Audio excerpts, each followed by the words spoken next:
बुखार हो जाना, आजकल बुखार हो रहा है, बुखार को कैसे ठीक करना है, कौन सी प्रैक्टिस हमने करनी है, छोटी छोटी प्रैक्टिस करेंगे इंशाल्लाह ताला इस सीज़न में हम बेहतर परफॉर्म कर सकेंगे। देखें अभी हमारे बहुत सारे फार्मर से बात हुई है, हमारे प्रोडक्शन मैनेजर साहिबान से बात हुई है, उन्होंने प्रोडक्शन ग्रुप में जो डिस्कस किया है वो यही है कि हम अपने माहौल को किस तरह सेट करें। देखें रात और दिन का टेम्परेचर वेरिएशन बहुत ज़्यादा है, सर्दियों में ये वो सर्दी आ गई है कि रात दिन में टेम्परेचर 25-24 तक जाता है, नाइट में 9 डिग्री तक चला जाता है। इस वेरिएशन ऑफ टेम्परेचर को, इस इतने बड़े गैप को आपने कवर कैसे करना है। दिन के टाइम आप लेंगे सपोर्ट लेंगे सनलाइट से, जब बाहर की हवा गर्म होगी तो आप वही हवा अंदर लेकर आएंगे और अपने फ़ैन को, अपने बर्ड को हवा दे सकेंगे। अब रात को क्या करना है, रात को आपने आर्टिफिशियल वेंटिलेशन पे जाना है और आर्टिफिशियल हीट पे जाना है।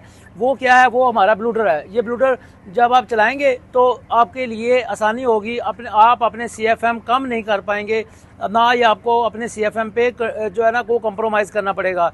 हो क्या रहा है कि जब रात को ज़्यादा सर्दी हो जाती है, आपका हीटर इतना अच्छा काम नहीं करता, आप माइक्रो लेवल वर्किंग अभी तक नहीं कर रहे, आप अपने हीटर को चला रहे हैं लेकिन उसकी प्रॉपर क्लीनिंग हो ताकि वो जो रिक्वायरमेंट है हीट की, जो उसकी स्टैंडर्ड है वो उसके मुताबिक हीट जो है ना वो बाहर निकाल सके। अगर आप मंटर और दूसरे बड़े कंपनीज़ के डीजल हीटर यूज़ कर रहे हैं तो उसका टेम्परेचर, जब वो टेम्परेचर आउटपुट दे रहा है वो 170 डिग्री सेंटीग्रेड होना चाहिए on the start of the brooder. If you are using the wood heater, लकड़ी वाला ब्लूडर आप इस्तेमाल कर रहे हैं तो उसका 70 डिग्री तक उसकी टेम्परेचर निकलना चाहिए। आपके पास टेम्परेचर मीटर है, आपके पास दूसरा मीटर आप लगा के चेक करें और उसकी हीटर की सफाई कर लें। उसके बाद करना आपने क्या है, आपने ये करना है कि आपने अपने जो अंदर हाउस के अंदर गैसेस हैं, जो नॉइस गैसेस हैं वो कौन सी हैं, अमोनिया है, कार्बन मोनोऑक्साइड है, कार्बन डाइऑक्साइड है। ये जैसे जैसे बर्ड ग्रोथ फीड खाता जाता है या फिंशर फीड पे आ जाता है तो उसके अंदर ज़्यादा से बढ़ जाती है ये इसकी मिकदार। अब जो नेचुरली जो पैदा हो रही है अमोनिया वो तो हो रही है, आपने अमोनिया का लेवल 10 ppm से ऊपर नहीं जाने देना, आपने कार्बन मोनोऑक्साइड का 10 ppm से ऊपर नहीं जाने देना। अब आप ये कहेंगे हमारे पास कौन सा मीटर है जी, आप बताई जा रहे हैं, आ जाए हम आपको वैसे बता देते हैं। आइए नीचे बैठें, आ जाए। ये देखें, आप नीचे बैठ जाएँ, बर्ड लेवल पर बैठें। बर्ड लेवल पर बैठेंगे एक तो आपकी मोहब्बत बढ़ेगी इसके साथ, ठीक है ना, वो आपने बनानी है क्योंकि We love bladder. Bladder is our DNA, ये याद रखना है। अच्छा, अब जब यहाँ नज़दीक बैठेंगे, इस लेवल पे बैठेंगे तो आपको फील होगा कि हम जो कर रहे हैं, हम जो इसको दे रहे हैं वो हमें कैसा फील हो रहा है।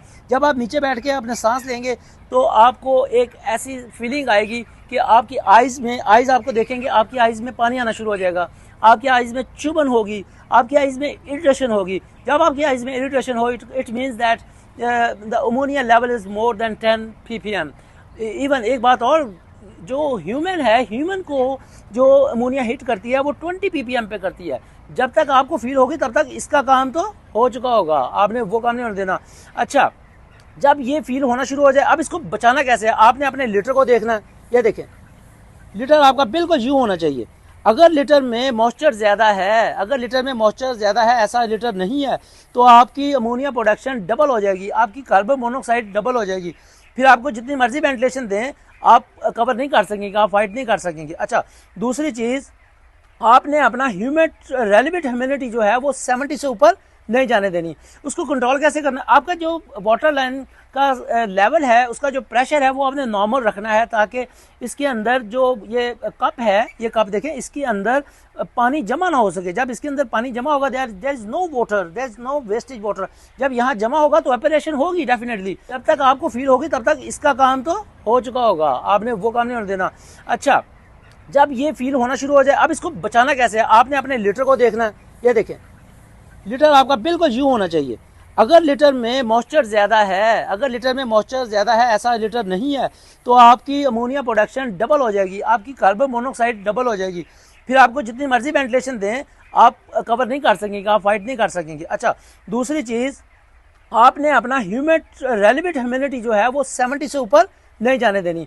उसको कंट्रोल कैसे करना, आपका जो वाटर लाइन का लेवल है, उसका जो प्रेशर है वो आपने नॉर्मल रखना है ताकि इसके अंदर जो ये कप है, ये कप देखें, इसके अंदर पानी जमा ना हो सके। जब इसके अंदर पानी जमा होगा, there is no water, there is no wastage water.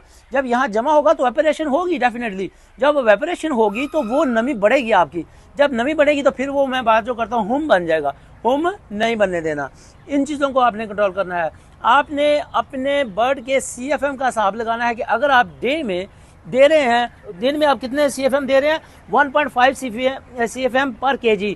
तो what you do in at a night, अपनी नाइट की वेंटिलेशन और उसकी मैनेजमेंट को रिकन्सिडर करें, उसकी रिवर्स इंजीनियरिंग करें। कैसे करेंगे वो आप देखें कि आप रात को जो दिन में वेंटिलेशन दे रहे थे, अगर 1.2 CFM पर kg दे रहे हैं तो रात को आप 0.5 पे ना जाएं, 0.75 पे एटलीस्ट जाना चाहिए।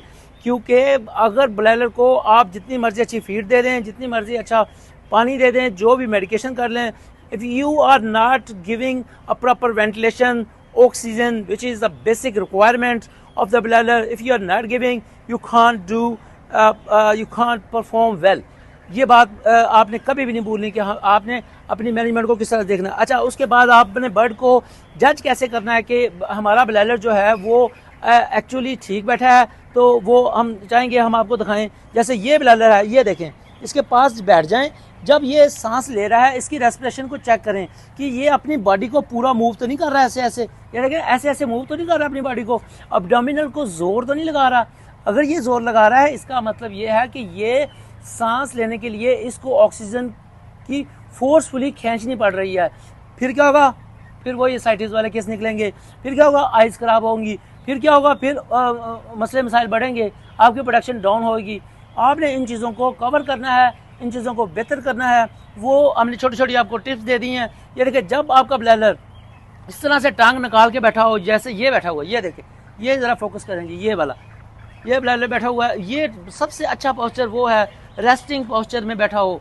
अब ये क्यों बैठा होगा? If you are giving the proper ventilation, oxygen, maximum oxygen, वो आप किस तरह से दे सकते हैं कि आप अपनी production of ammonia and relative humidity, the carbon monoxide, इन चीज़ों को आप नीचे लेकर आएंगे। उन नीचे लाने के लिए आपको प्रैक्टिसेस बता दी हैं, इन प्रैक्टिसेस पे अमल करें, इंशाल्लाह ताला आप सक्सेसफुल होंगे। और भी टॉपिक लेके आ रहे हैं, आप हमें सजेस्ट करें, हमें एरिया ऑफ इम्प्रूवमेंट बताएं और किस तरह से करें। स्पेशली वेटनरियन साहिबान जो हैं वो हमारे भाई हमें ज़रूर गाइड करें ताकि हम चीज़ों को बेहतर करें। ये सिर्फ प्रैक्टिस है, ये वर्क है for the industry of the poultry industry. जिस फार्म पे हम आज आए हैं, आए मिलते हैं सुपरवाइजर साहब से, वो आ रहे हैं हमारे साथ। हाँ जी, अब हम आपकी मुलाकात करवाते हैं इस फार्म के जो सुपरवाइजर, उनके साथ राना शहबाज साहब हैं। ये अस्सलाम वालेकुम। वालेकुम अस्सलाम सर, क्या हाल? देखिए जी, हाँ जी, कैसे हैं आप? ठीक है।